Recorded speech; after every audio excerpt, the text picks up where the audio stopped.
जी बच्चों, हम डिस्कस कर रहे थे एक्सरसाइज 1.3। पहले 5 क्वेश्चन जो है वो कंप्लीट हो चुके हैं। आज हमने स्टार्ट करना है क्वेश्चन नंबर 6। ठीक है, 7 और 6, 7, 8 और 9, ये 4 क्वेश्चन जो है वो आज हमने करने हैं। क्वेश्चन नंबर 6 की कुछ स्टेटमेंट जो है वो ज़रा देख लें। सबसे पहले वो क्या कह रहा है जी, the sum of the ages of father and son is 72 years. कह रहा है कि वालिद साहब की एज और बच्चे की एज का जो सम है वो किसके इक्वल है, दोनों का मजमुआ किसके इक्वल है, 72 के इक्वल है। ठीक है, 6 years ago the father's age was 2 times the age of son. What was the son's age 6 years ago? 6 साल पहले जो है वालिद साहब की उम्र बच्चे की उम्र से 2 गुना थी, डबल थी। तो बताएं 6 साल पहले बच्चे की उम्र कितनी थी। ठीक है, तो स्टेप बाय स्टेप चलते हैं। पहली लाइन, पहला जुमला ज़रा पढ़ें, क्या कह रहा है, the sum of the ages of father and son is 72। वालिद साहब की उम्र और बच्चे की उम्र का जो सम है, जो मजमू है, वो किसके इक्वल है, 72 के इक्वल है। तो सबसे पहले बिल फर्ज फादर की जो एज है मैंने उसको फ़र्ज़ कर लिया कि वो x है, और जो बेटे की एज है son's age which is equal to y। Condition में क्या कह रहा था, बच्चे की और वालिद की दोनों की एजेस का सम किसके इक्वल है। तो मैंने x प्लस वाई यानी कि अब्बा जी की उम्र और बेटे की उम्र दोनों का मजमुआ किसके इक्वल हो गया, पहली इक्वेशन बन गई है हमारे पास। दूसरी उसने कही थी 6 years ago, अगो कहते हैं माजी को, 6 साल पहले। 6 years ago का मतलब क्या होता है, प्रीवियस, पिछला, पुराना। ठीक है, 6 years ago, 6 साल पहले क्या कंडीशन थी, फादर्स एज जो थी वो डेफिनेटली जो भी उसकी उम्र होगी उसमें से 6 माइनस कर देंगे ना। 6 साल पहले 6 साल कम होगी ना, तो मैंने क्या किया, जो भी वालिद साहब की उम्र थी उसमें से 6 को माइनस कर दिया। ठीक है, और इसी तरह से जो भी बेटे की उम्र होगी वो भी तो 6 साल कम हो जाएगी ना, तो उसमें से भी मैंने क्या कर दिया, 6 माइनस कर दिया। फिर उसने क्या कहा था, 6 years ago the father's age is was 2 times the age of son. यानी कि फिर दोबारा एक और कंडीशन बताई कि जो वालिद साहब की उम्र थी 6 साल पहले वो बेटे की उम्र से 2 गुना ज़्यादा थी। तो मैंने क्या लिखा, फादर्स की एज कितनी थी हमारे पास 6 साल पहले, x माइनस 6, तो मैंने x माइनस 6 लिख दिया।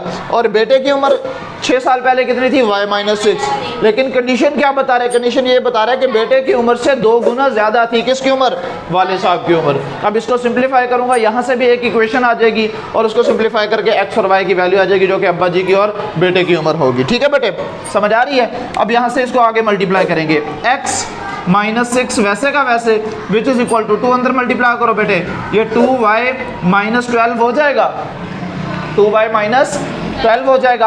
अब आपने क्या करना है, इस इक्वेशन 1 के अकॉर्डिंग x और y एक तरफ हैं, तो इस इक्वेशन में भी x और y को एक तरफ कर लेंगे।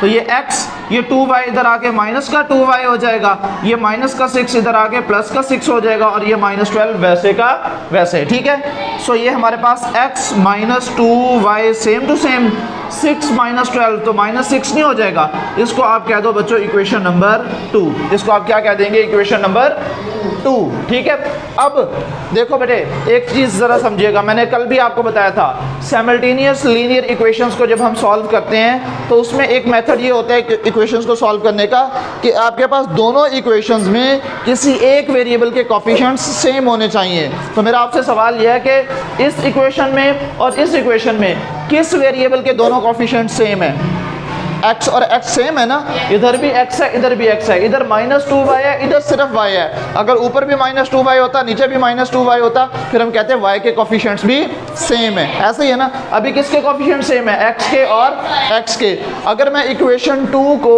इक्वेशन 1 में से माइनस कर दूं तो हमारे पास क्या जवाब आएगा, सब्ट्रैक्टिंग 2 फ्रॉम 1। तो यहाँ पे हम लिखेंगे इक्वेशन 1 को इक्वेशन 2 को इक्वेशन 1 में से माइनस कर देना है, subtracting 2 from 1। इक्वेशन 2 में से इक्वेशन 1 को माइनस कर देना है, 2 में से माइनस करना है ना, तो पहले 2 लिखूंगा जो कि क्या बनेगी, x minus 2y which is equal to minus 6, और उसमें से 1 को माइनस करना है, तो x plus y which is equal to 72। यहाँ तक बात क्लियर है बच्चे।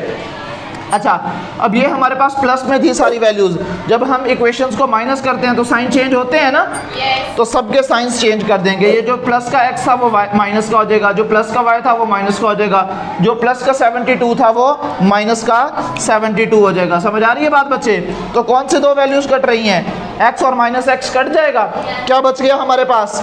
-2y और -y, -3y हो जाएगा, इज इक्वल टू -6 और -72, -78 हो जाएगा बच्चों, -78, 72 प्लस -6 -78 हो जाएगा। ठीक है बच्चों, y की वैल्यू हमें चाहिए, तो -3y इज इक्वल टू -78 था। ये जो माइनस का 3y इधर था ये उधर जाएगा तो क्या हो जाएगा?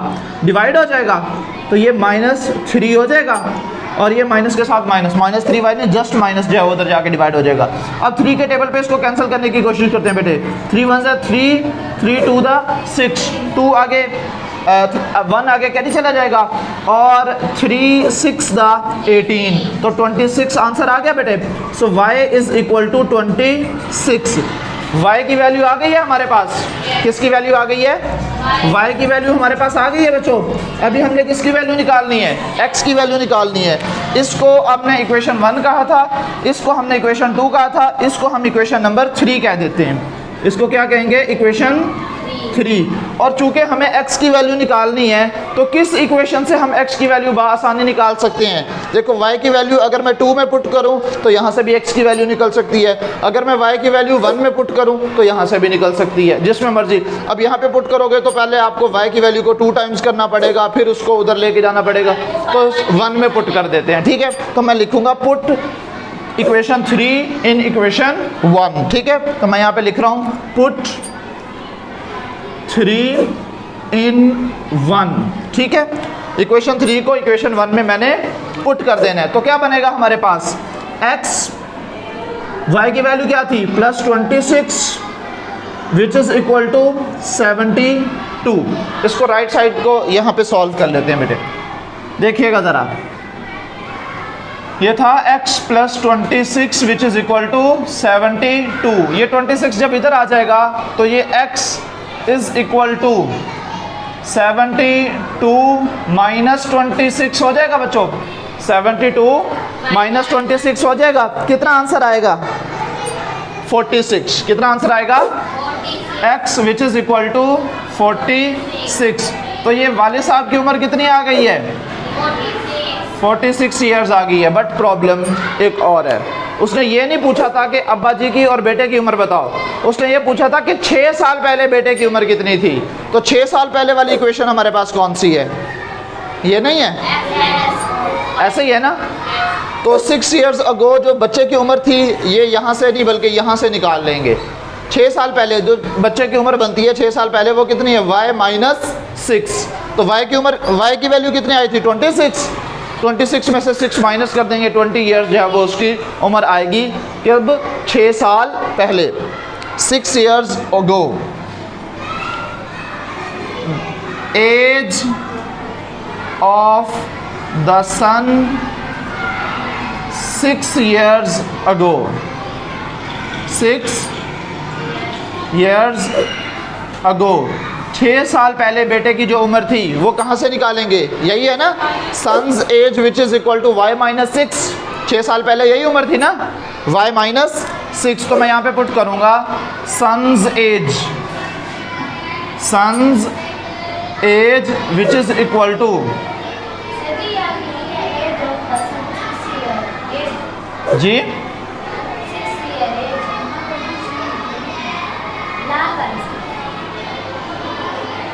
6 years ago. Age of the son 6 years ago. तो सन की एज कितनी बन रही थी बेटे? y - 6 थी ना। y की वैल्यू कितनी आई हुई है? y की वैल्यू 26 आई हुई है। तो यहाँ पे मैं पुट कर लूँगा 26 - 6 which is equal to 20 years. और यही उसने हमसे पूछा था, बेटे की उम्र कितनी है? Son's age which is equal to 20 years, which is equal to 20 years. बात क्लियर होगी बच्चों? तो ये बेटे की उम्र 6 साल पहले थी, जो कि कितनी थी? 20 साल उम्र थी उसकी। कितनी उम्र थी बच्चों? 20 साल। ठीक है बच्चों, उसके बाद है क्वेश्चन नंबर 7। क्वेश्चन नंबर 7 की स्टेटमेंट क्या है? क्वेश्चन नंबर 7 ये कहते हैं बेटे, Mirha bought a toy for ₹1500। Mirha ने एक खिलौना खरीदा, कितने का? 1500 रुपये का। ठीक है, एंड सोल्ड फॉर ₹1520, और 1520 रुपये का बेच दिया। पूछ क्या रहा है वो? What was her profit percentage? तो प्रॉफिट परसेंटेज क्या थी? ठीक है, सुने, उसने प्रॉफिट नहीं पूछा, यही तो आपको थोड़ा सा टेक्निकल बात उसने बताई है। उसने पूछा प्रॉफिट की परसेंटेज बताओ कितनी बनेगी। तो पहले आप दो बातें समझिएगा बेटे, प्रॉफिट का फॉर्मूला क्या होता है, प्रॉफिट किस तरह से निकालते हैं। सबसे पहले बेटे देखो ज़रा, हम जब भी कोई चीज़ बाय करते हैं, हमने कितने की ख़रीदी है और कितने की बेची है, इन दोनों बातों से डिसाइड होगा ना कि हमारा प्रॉफिट है या लॉस है। ऐसे ही है ना, आपने जितने की चीज़ बेची है उसमें से जितने की आपने ख़रीदी थी माइनस कर दें, जो पैसे बच जाएंगे अगर प्लस में होंगे तो प्रॉफिट होगा, अगर माइनस में होंगे तो लॉस होगा। ऐसे ही है ना, आपने 1520 रुपये की चीज़ बेच दी, ली कितने की थी?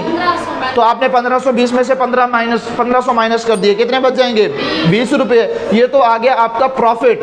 प्रॉफिट की परसेंटेज किस तरह से निकालनी है, ये दो फार्मूलाज बेटे पहले बता रहा हूँ, पहले ये दो फार्मूला समझ लें, फिर उसके बाद आगे चलेंगे। सबसे पहले बच्चों, प्रॉफिट किसके इक्वल होता है? जी नहीं, मुनाफा। सूद होता है बेटे, उसको कहते हैं हम, ये आगे आएगा मार्कअप वाला, वो उसमें देखते हैं उसको वैसे क्या कहते हैं, मार्कअप ही होता है शायद। जी, वो मार्कअप आगे लास्ट क्वेश्चन जो है वो मार्कअप वाला है। ये तो प्रॉफिट है, कोई चीज़ आपने खरीदी है, कुछ पैसे बढ़ा के आपने बेच दी है, तो ये तो आपका प्रॉफिट होगा, ये सूद नहीं कहलाएगा। ठीक है, अच्छा प्रॉफिट किसके इक्वल होगा बेटे? इधर देखो, सेलिंग प्राइस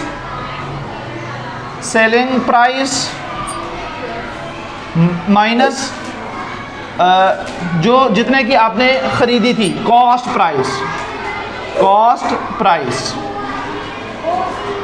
प्राइस यानी कि कितने की आपने चीज़ ली है, वो हम माइनस कर देंगे किस में से? जितने की आपने बेची है, तो आपके पास क्या आ जाएगा? प्रॉफिट आ जाएगा। यहाँ तक बात समझ में आई है? अभी पहले हम प्रॉफिट ढूंढते हैं, जब प्रॉफिट आ जाएगा फिर प्रॉफिट परसेंटेज का फॉर्मूला बताऊंगा, फिर आप वो तलाश कर लेंगे। ठीक है बच्चों, अभी क्वेश्चन नंबर हमारे पास 7 है। क्वेश्चन नंबर 7 में उसने दो चीज़ें हमें बताई हैं बच्चों। पहले उसने बताई है कॉस्ट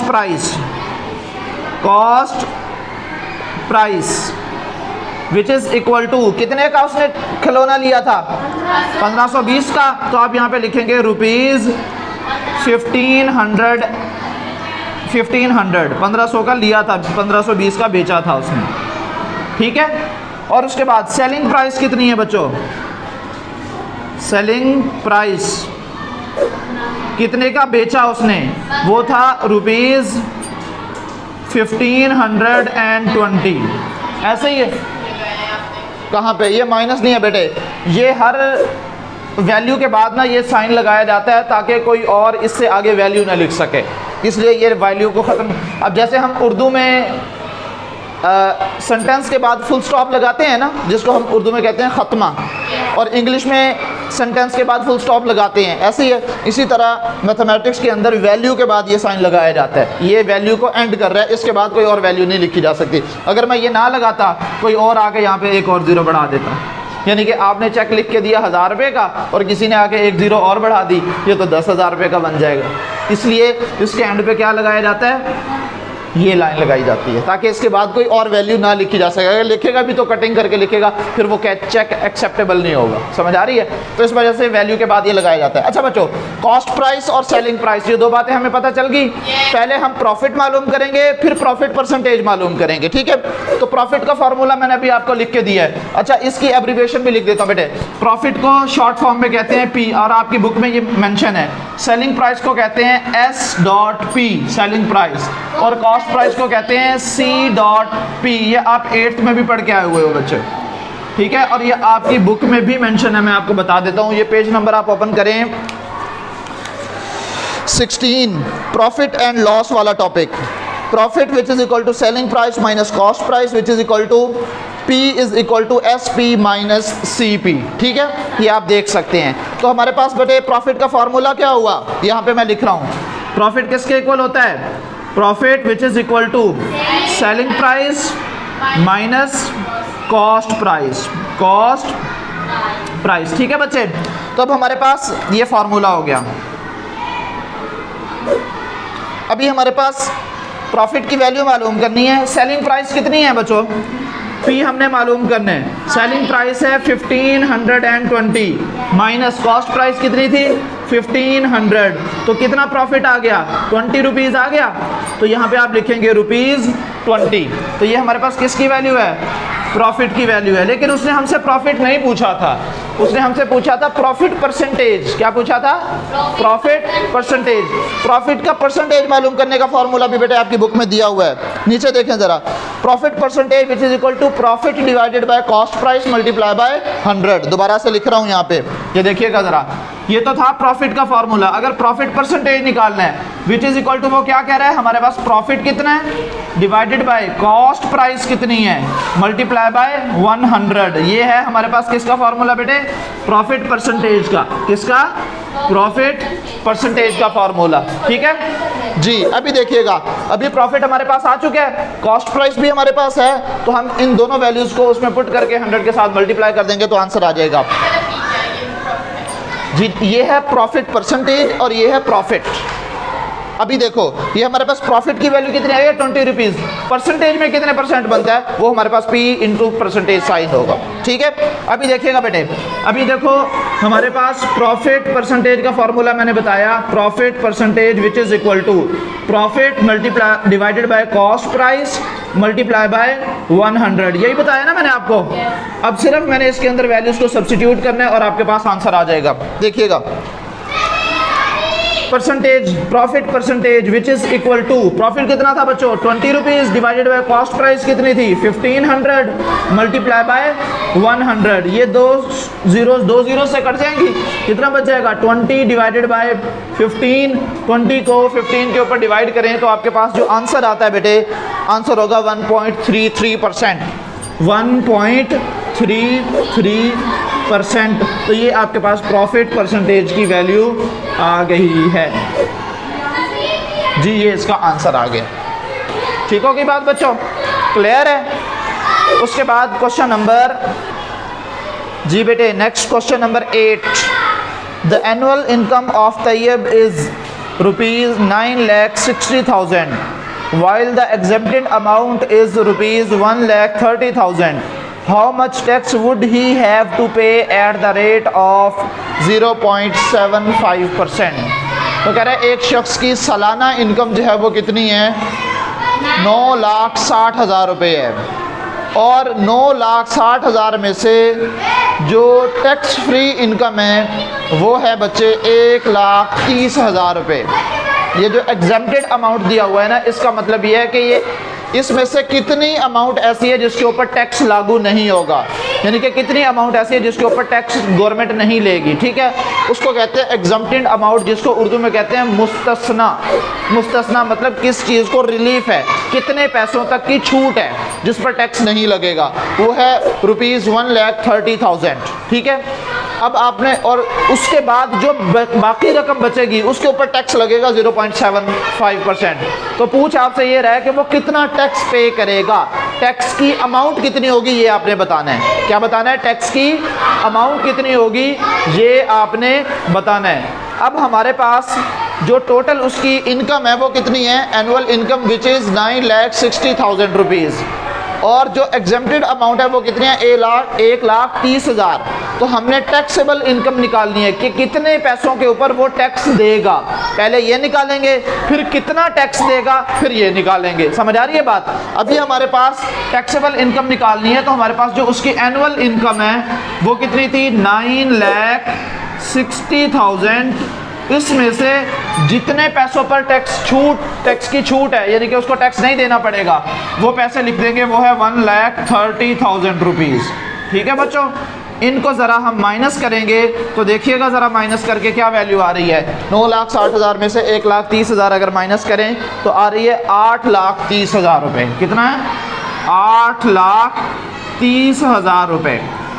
ठीक है बच्चों, इतने पैसे जो है वो उसके ऊपर उसने टैक्स देना है। ये हमारे पास आ गई टैक्सेबल इनकम, ठीक है, मैं इसको शॉर्ट फॉर्म में लिख रहा हूँ TI, टैक्सेबल इनकम, ठीक है।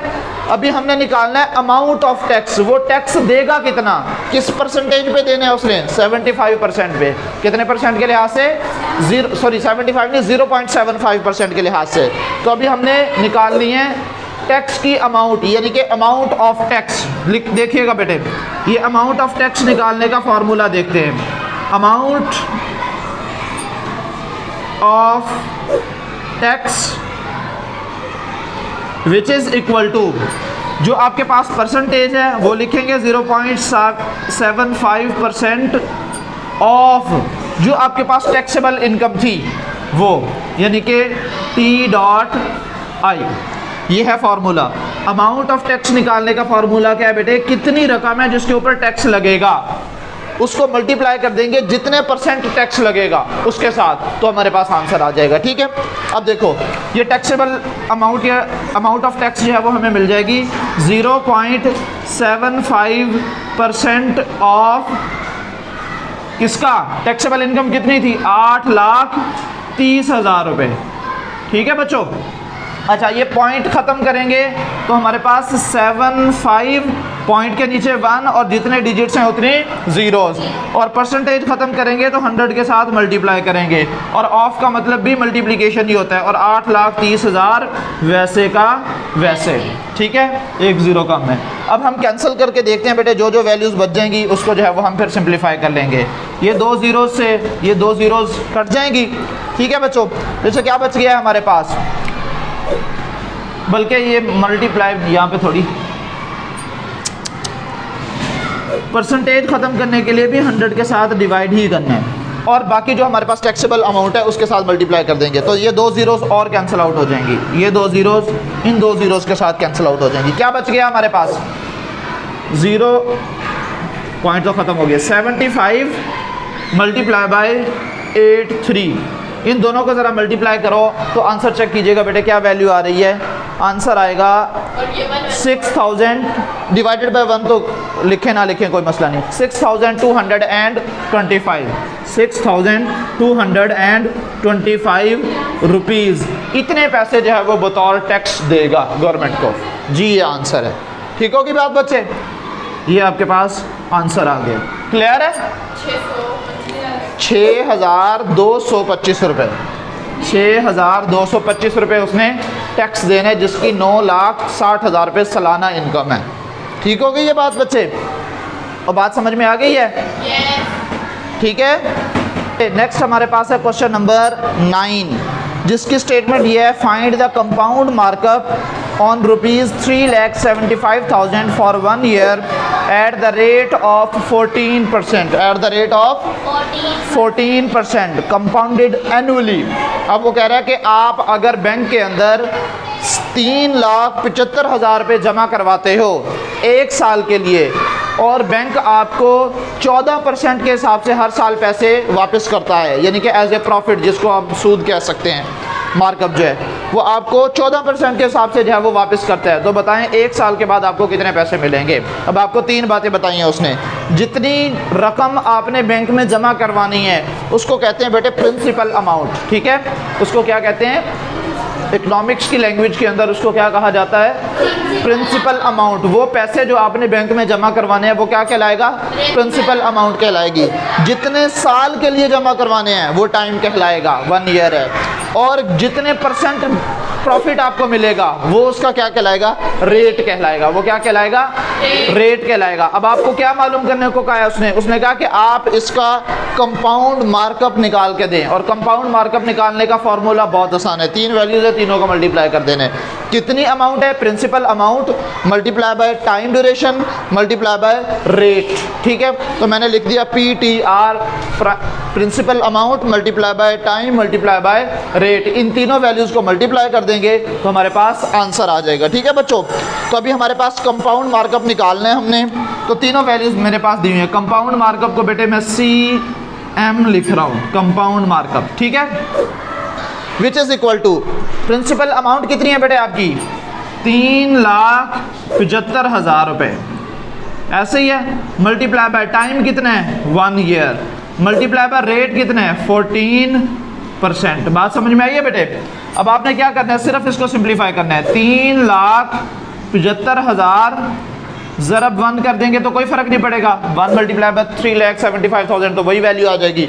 14% है तो मैं इसकी परसेंटेज खत्म करूंगा तो इसको 100 के साथ डिवाइड कर दूंगा। तो ये दो जीरोज इन दो जीरोज के साथ कैंसिल आउट हो सकती हैं बच्चों। तो क्या बच जाएगा 3750। तो मैं इसको लिख दूंगा बेटे 3750 मल्टीप्लाई बाय 14। ठीक है, इन दोनों को मल्टीप्लाई करेंगे तो मल्टीप्लाई करने के बाद बेटे आंसर आ जाएगा विच इज़ 52,500। 52,500। ठीक है, ये इतने पैसे जो है वो एज ए मार्कअप मिलेंगे रुपीज़ के साथ। ठीक है, तो लास्ट में आपने क्या लिख देना है, सिर्फ मार्कअप की वैल्यू लिख देनी है 10 कंपाउंड मार्कअप इज़ 50, बल्कि रुपीज़ भी साथ लिखें, रुपीज़ एस स्मॉल 52,05,000। ठीक है बच्चे, इतने पैसे जो है वो आपको सालाना मार्कअप के तौर पर, मुनाफे के तौर पर जो है वो मिलेंगे। और ये आपकी एक्सरसाइज हो गई है ख़त्म। ठीक है बच्चों, तो बस ये आपका ना सिर्फ एक्सरसाइज बल्कि आपका चैप्टर भी ख़त्म हो गया। ठीक है, और कल से इंशाल्लाह, कल बल्कि मैं आपको रिव्यू एक्सरसाइज के MCQs करवा दूंगा और जो शॉर्ट क्वेश्चंस हैं वो आप खुद करेंगे बेटे। ठीक है, रिव्यू एक्सरसाइज के मैं आपको MCQs सॉल्व करवा दूंगा, बता दूंगा, और उसके बाद जो शॉर्ट क्वेश्चन हैं, क्योंकि मैंने हर एक टॉपिक आपको तसल्ली से पढ़ा दिया है तो ये उसी से रेलिवेंट क्वेश्चन है जो हम ऑलरेडी करके आ चुके हैं। ठीक है, फॉर एग्जाम्पल पहला क्वेश्चन क्या दिया हुआ है, क्वेश्चन नंबर 2 देखें। If A is equal to 3/2, B is equal to 5/3 and C is equal to 7/5 then verify. बेटे सिर्फ इसमें वैल्यूज़ पुट करके सिंप्लीफाई करना है आपने इसी दो वैल्यूज़ को। ठीक है, फिर उसके बाद तीसरा क्वेश्चन भी दे रहा है, ABC की वैल्यूज़ दी हुई हैं। Verify the associative property of real numbers with respect to addition and multiplication. उसके बाद चौथा क्वेश्चन क्या कह रहा है, is zero a rational number, explain. Zero जो है वो रैशनल नंबर है या नहीं है, एक्सप्लेन करें। ठीक है, ये सारे क्वेश्चन बेटे चलें मैं इसको भी सॉल्व करवा दूँगा, लेकिन आज के लिए इतना ही काफ़ी है, बाकी इंशाल्लाह हम नेक्स्ट डिस्कस करेंगे। अल्लाह हाफ़िज़।